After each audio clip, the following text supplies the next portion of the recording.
Hey everyone, here's a quick tutorial on the essay focusing specifically on the introduction and the conclusion, okay? And this is going to be very similar to a meal, okay? So in a meal, we usually have three parts. So we have, the salad and the wine, maybe some water thrown in there, and then we have, the main dish, the steak, the potatoes, the asparagus, and so on.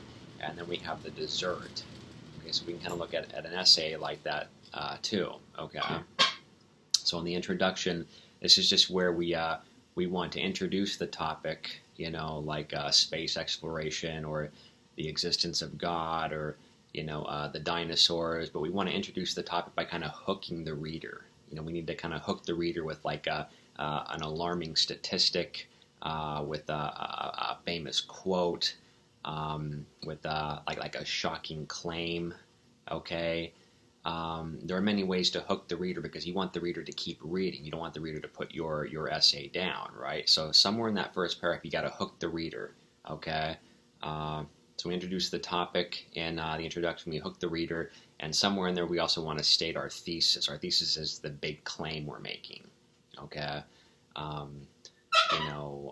What can we say? God exists, and I'm going to provide three reasons as to why I believe God exists. Or if you don't like the personal pronoun, you can say, this writer is of the belief that God exists, and will demonstrate so by 1, 2, 3, and then you're out. You're in the body now.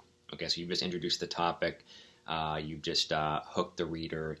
You've made your big claim, your thesis. Okay, now in the body, this is where you're going to unpack your thesis. You're going to unpack your claim that God exists, or God doesn't exist for that matter. Okay, or there is an afterlife, or there isn't an afterlife. I mean, we can go all over the place here. Okay, so the body of the paragraph is like your main dish. That's like the steak, the potatoes, the green beans.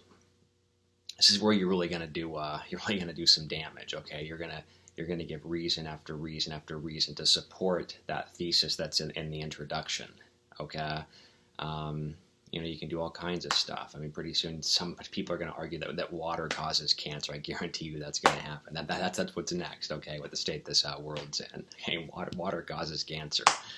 All right.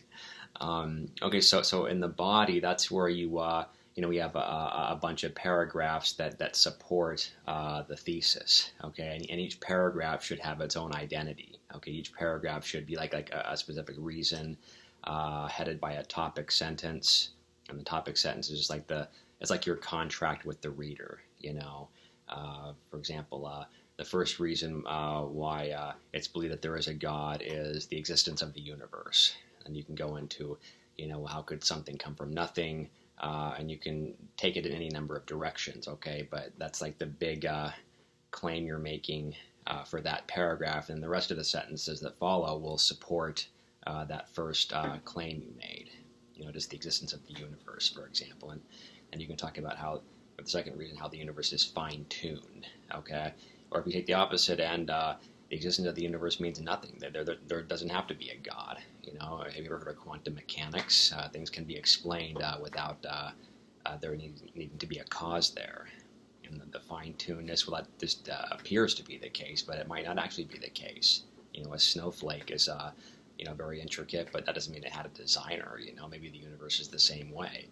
Okay, so you just go through the body and you support your thesis. Okay, and then for the conclusion, this is like the dessert. This is where you basically kind of restate your thesis. You remind the reader why the topic is important and maybe what's in it for the reader. And then you kind of give the reader some little thought to ponder after they put your essay down. So you kind of like you wave goodbye and kind of hoping that you've left them with something that they can think about down the road throughout their busy week, and so on and so forth. Okay. So I've got my Beatles mug here. This is my George Harrison mug. Beatles songs really had an introduction, a body, and a conclusion. Just as I'm bringing the Beatles into this now, just as the meal you might have at Luigi's Italian restaurant, has 3 parts to it. The salad and the wine and maybe a glass of ice water, and then you have like the pasta with marinara and the sausage, and then you have some like spumoni ice cream or something at the end for the dessert. So, if you're into food, look at the essay as like a 3-course meal. If you're into to music, look at the essay as like a really cool Beatles song. I just taught virtue ethics today, and I talked about the song "Getting Better." So whether Lennon and McCartney know that song is really like, Aristotle would love that song. "Getting Better." You should check it out. Okay. And speaking of getting better, we're all getting better at essay writing here at Strayer. We're getting better at financing and accounting and the liberal arts and criminal justice, and it's all about getting better as the days go by, as the weeks go by, as the semesters go by, and to the point where we can go out and really be an agent of change in the world. Okay. So have fun with your essays. There's a small Word document, too, that you all can use that kind of parallels what I just said. So I'm going to enjoy this cup of coffee and this Beatles mug I got at Disneyland like 20 years ago. And I got to find the other 3.